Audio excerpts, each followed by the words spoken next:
पश्चात, क्योंकि हमारा विधानसभा का चुनाव का दौर शुरू हो जाता है, तो ये काफ़ी एग्रेसिव होता है और विपक्ष बहुत सारे प्रश्न खड़े करने की कोशिश करता है और उसके साथ साथ में जो लोगों की एक्सपेक्टेशन होती हैं, जो वर्ग ऐसे होते हैं जिनको कुछ इश्यूज को लेकर के अपनी बात कहनी होती है, वो सब लोग मिलते हैं। तो खास तौर से अब के इस सत्र में कांग्रेस ने जरूरत तो की और वो नियम के मुताबिक किया, उसमें हमको कुछ टिप्पणी करनी भी नहीं है अविश्वास प्रस्ताव लाने की सरकार के खिलाफ।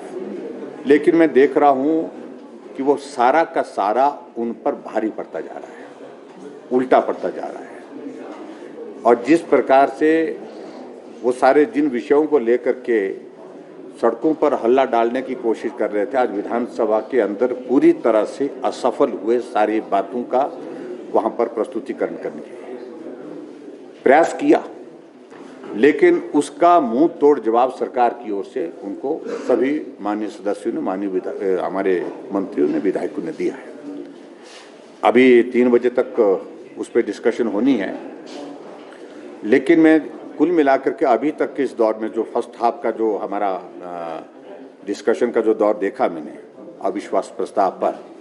वो कांग्रेस को उल्टा पड़ा है, भारी पड़ा है और उनके ही साथी इस बात को कह रहे हैं कि लाभ के बजाय नुकसान होता दिख रहा है। मैं सिर्फ इतना ही कहना चाह रहा हूँ, लोकतांत्रिक व्यवस्था है, लोकतांत्रिक व्यवस्था के अनुरूप उनको अपने बात कहने का अधिकार है, वो कहें,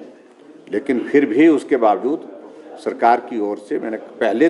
दिन से कहा था, पहले से ही कहा था कि हमने हिमाचल प्रदेश में जिस प्रकार से इन 4.5 वर्ष, पौने 5 वर्ष के कार्यकाल में जो काम किए हैं,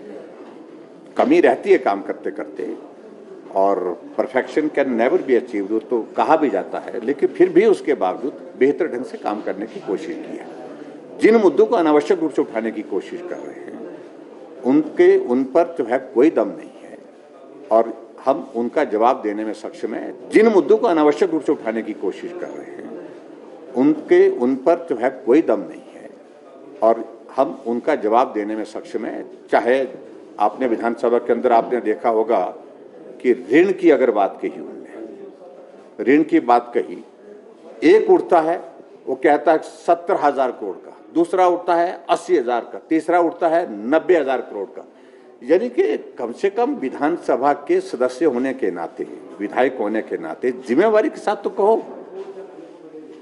अभी हमारा 65,000 करोड़ से भी कम का ऋण है, ये फैक्ट्स है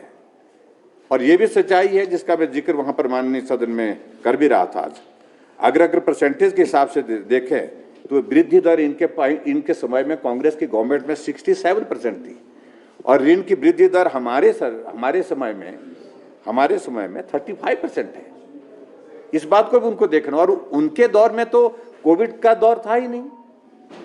हमने कोविड का दौर झेला